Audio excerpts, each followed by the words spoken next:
ये है सनफिश जो दुनिया की सबसे ज्यादा बेकार और सबसे ज्यादा खराब मछली है। ऐसा मैं नहीं कह रहा हूं बल्कि ऐसा लोगों का कहना है। एक टाइम पर जब ये मछली जन्म लेती है तो इसका साइज एक मोती के बराबर होता है, लेकिन समय के साथ ये मछली इतना ज्यादा बड़ी हो जाती है कि 10 इंसान भी इसके आगे छोटे दिखने लगते हैं। ये मछली इतना ज्यादा बड़ा होने के बाद भी किसी भी बड़े जानवर का शिकार नहीं कर पाती है और इवन ये दूसरे जानवर का शिकार खुद बन जाती है।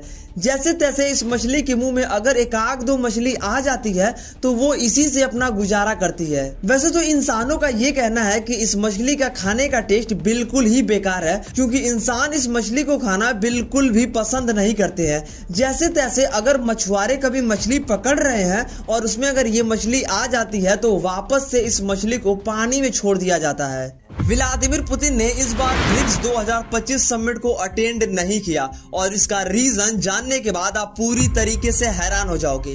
दरअसल इस बार का ब्रिक्स समिट ब्राजील होस्ट कर रहा था, जिसमें भारत के प्रधानमंत्री नरेंद्र मोदी भी गए थे।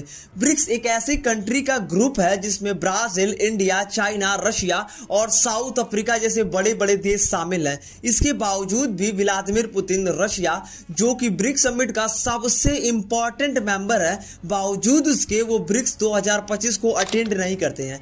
दरअसल ये बात है 2023 की, जब व्लादिमीर पुतिन के ऊपर एक अरेस्ट वारंट जारी किया जाता है। दरअसल यूक्रेन ये इल्जाम लगाता है इंटरनेशनल क्रिमिनल लॉ में कि दरअसल पुतिन ने यूक्रेन के सैकड़ों बच्चों को डिपोर्ट किया है और इसी वजह से उनके खिलाफ एक अरेस्ट वारंट जारी की गई थी। और ब्राजील भी इंटरनेशनल क्रिमिनल कोर्ट का मेंबर है।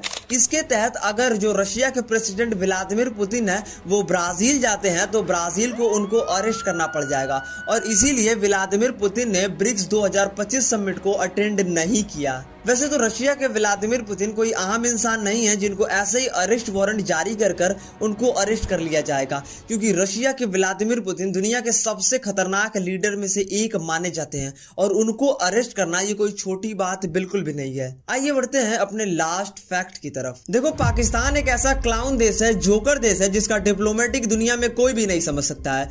रिसेंटली यूएसए ने जब ईरान पर बॉम्बिंग की तो पाकिस्तान के फॉरेन मिनिस्टर ये कह रहे थे कि जो भी चीज यूएसए ने किया है वो काफी ज्यादा गलत किया है और हम इस चीज के साथ खड़े हैं और ईरान को पूरा हक है कि वो अभी सारी चीजों को बचाए और ये एक एक्ट ऑफ वॉर है, यानी यूएसए के खिलाफ वो बोल रहे थे। वहीं दूसरी तरफ जैसे ही पाकिस्तान को पैसों की कमी होती है वो तुरंत डोनाल्ड ट्रंप के पास पहुंच जाते हैं। जो पाकिस्तान के आर्मी चीफ हैं आसिफ मुनीर, वो अमेरिका के राष्ट्रपति के पास चले जाते हैं और जाने के बाद वो उनसे ये कहते हैं कि रिसेंटली इंडिया और पाकिस्तान का जो रिसेंटली वॉर था वो डोनाल्ड ट्रंप ने रुकवा दिया, जो कि एक न्यूक्लियर वॉर बन सकता था। अब इस चीज को देखते हुए पाकिस्तान ये कह रहा है कि डोनाल्ड ट्रंप को नोबेल पीस प्राइज मिलना चाहिए क्योंकि उन्होंने इंडिया और पाकिस्तान की वॉर रुकवा दी है। वहीं दूसरी तरफ जो इनके फॉरेन मिनिस्टर वो ये कह रहे हैं कि अमेरिका के साथ वॉर करो और ये बिल्कुल ही खराब कंट्री है। तो देखो, कुल मिलाजुलाकर ये कहना है कि पाकिस्तान क्या कहना चाह रहा है ये किसी को भी समझ में नहीं आ रहा है।